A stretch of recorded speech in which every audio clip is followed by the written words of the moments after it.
Olá, tudo bem? Meu nome é Rodolfo Moroso Borges e essa é a segunda parte do vídeo que eu falo sobre a enxaqueca. Na primeira parte eu falei das questões anatômicas e também das questões relacionadas com o sistema trigêmeo vascular. Nessa segunda parte eu vou falar mais relacionado de como esse sistema é ativado, o que é que provoca, o que acaba gerando como resposta e também como consequência a questão da serotonina estando envolvida no quadro de enxaqueca e o que a permeabilidade intestinal teria a ver com isso, ok? Então fiquem ligados aí para essa segunda parte.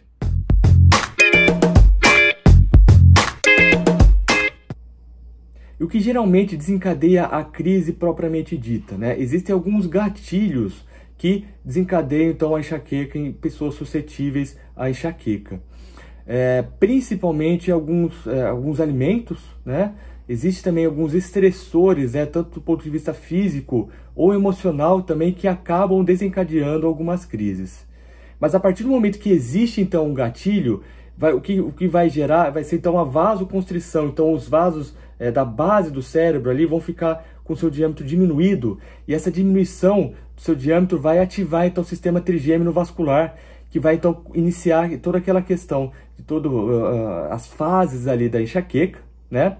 E consequentemente essa constrição arterial vai gerar principalmente uma liberação de algumas substâncias pró-inflamatórias vasodilatadoras, né? Como a substância P e uma outra substância chamada então gene relacionado ao peptídeo da calcitonina.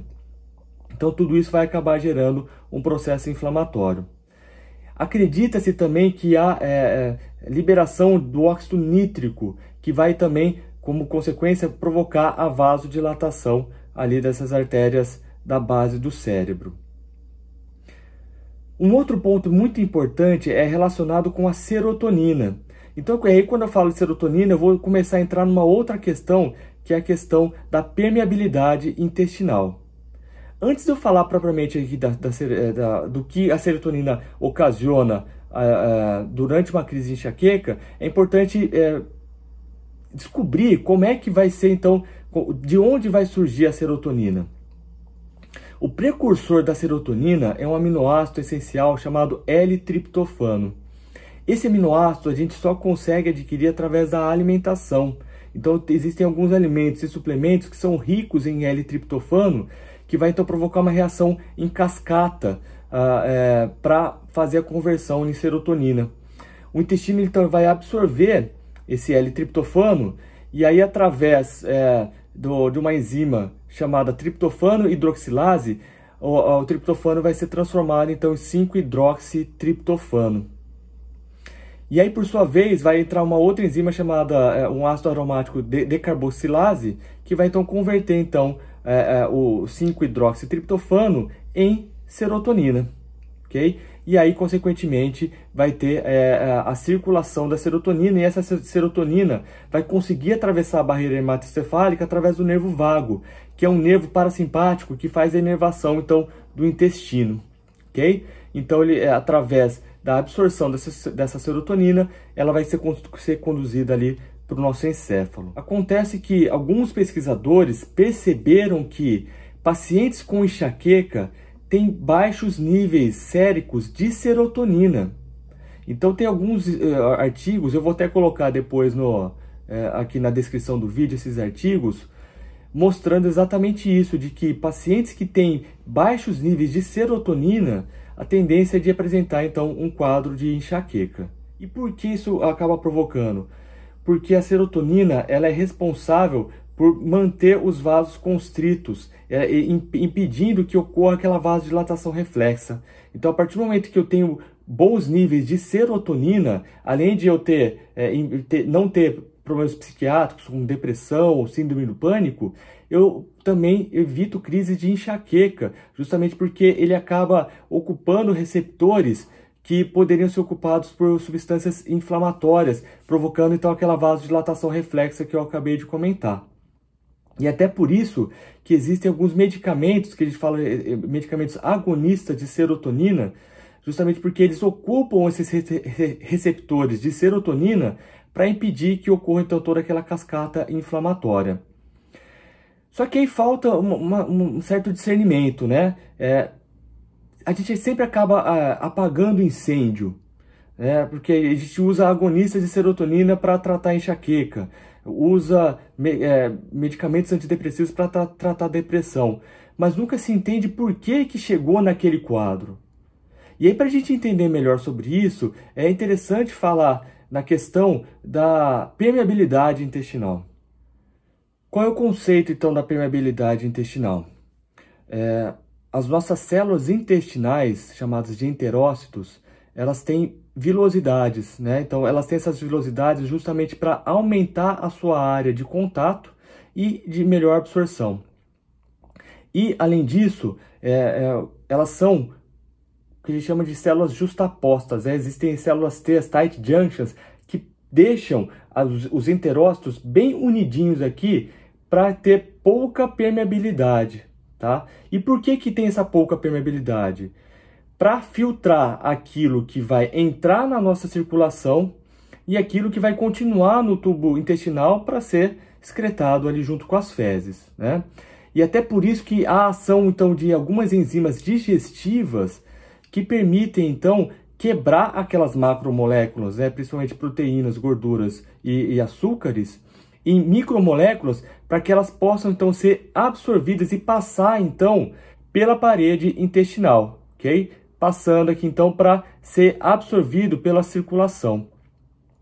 Então, aqui nessa imagem, a gente mostra aqui essas células T, as tight junctions, né, para deixar as células bem justapostas aqui, para que moléculas grandes e antígenos não entrem na circulação, continuem e aí vão ser eliminados nas fezes.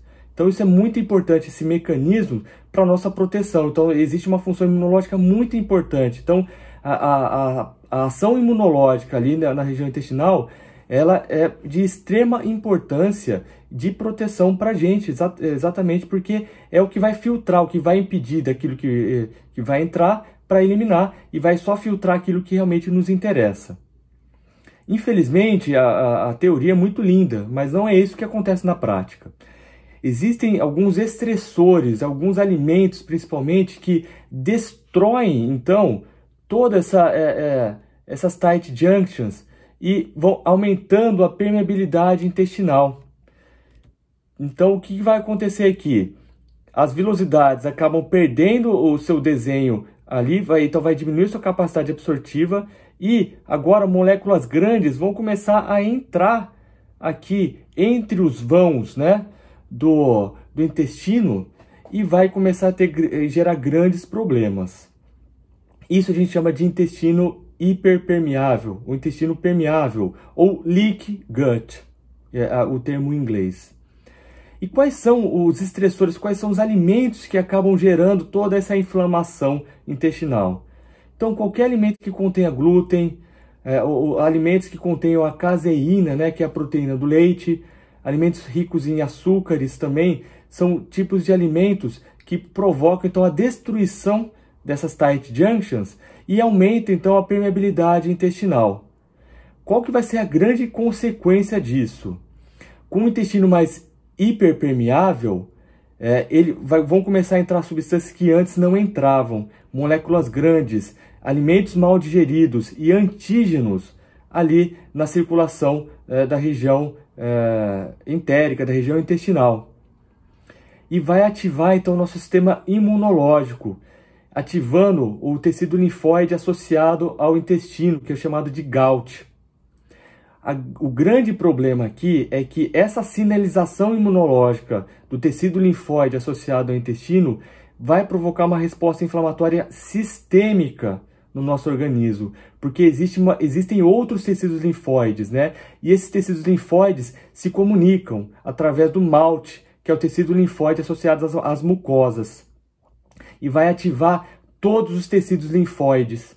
Então a gente vai ter então o NALT, né, que é tecido linfóide associado com a nasogeniana, o BALT relacionado com a parte brônquica, o ALT relacionado com a parte uroginecológica. Essa hiperatividade do sistema imunológico ali do intestino vai provocar uma hiperatividade do sistema imunológico global de todas as mucosas.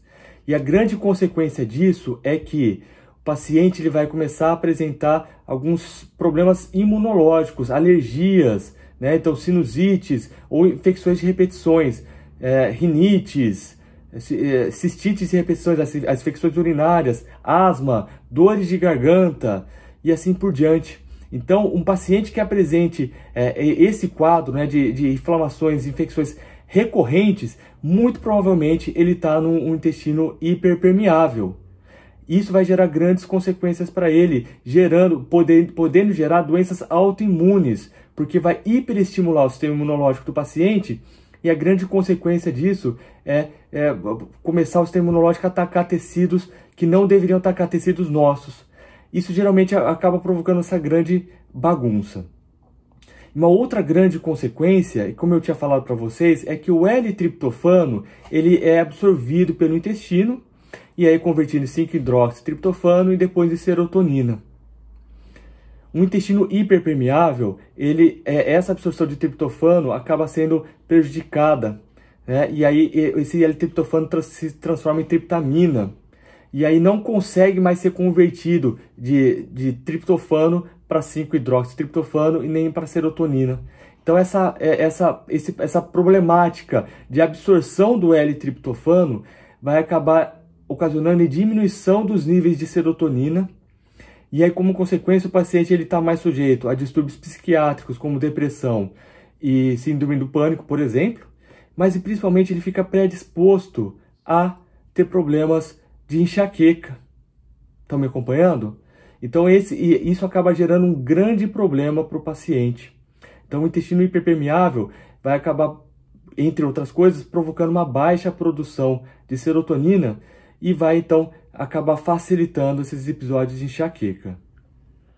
Então, com todo esse conhecimento acumulado, né, entendendo a anatomia do sistema trigêmeo vascular, entendendo como que essas crises são desencadeadas, e inclusive toda a questão de permeabilidade intestinal, relação com serotonina, relação com outras inflamações e infecções, agora a gente consegue compreender de que forma que a gente poderia então atacar, de que forma que a gente poderia tratar esses pacientes com enxaqueca.